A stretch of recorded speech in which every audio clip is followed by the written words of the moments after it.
L'actrice Fanny Ardant fait partie du panthéon du cinéma français.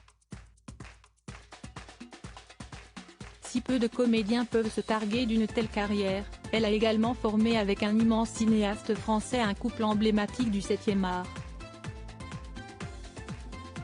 Ce dernier n'est autre que le réalisateur François Truffaut, icône de la nouvelle vague à qui l'on doit de véritables classiques tels que Les 400 coups, La Nuit américaine ou encore Jules et Jim, pour ne citer que. Malheureusement, leur histoire a viré au drame. En effet, François Truffaut est décédé le 21 octobre 1984 des suites d'une terrible tumeur au cerveau.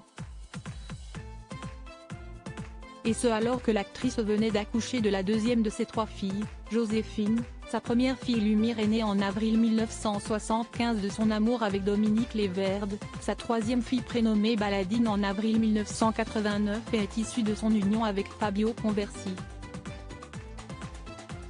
Un traumatisme sur lequel Fanny Ardant était revenue en interview pour le journal Le Monde en 2021.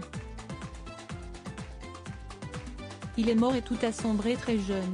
L'idée de la mort m'a accompagnée, peut-être à cause de mon éducation religieuse.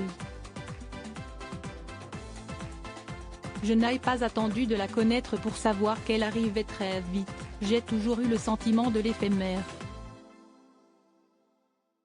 Pourtant, il y a eu un avant et un après. Si esti comme si j'avais mis longtemps à plonger et que quand j'avais réussi à le faire, la piscine s'était vidée. Je me suis fracassée, déclarait-elle alors à ce sujet.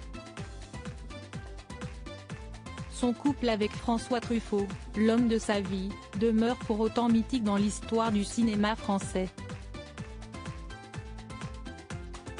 Tout était lié, tout se rejoignait. Je suis entrée dans un rêve éveillé. Ce moment a été le climax de ma vie, le tournage, la sortie du film, et puis le tournage de Vivement Dimanche. Il y avait chez François Truffaut ce que j'ai toujours aimé chez les êtres passionnés par ce qu'ils font, ce qu'ils disent, ce qu'ils sont. François était un outsider, quelqu'un qui s'était fait tout seul, il n'avait pas de snobisme, il ne cherchait pas à plaire, il ne se vendait pas. Comme moi, il mettait l'amour au-dessus de tout. Il m'a réconcilié avec la douceur. Il m'a appris qu'on pouvait être doux et passionné à la fois, avoir des fêlures, des excès. Il est mort et tout a sombré, concluait-elle.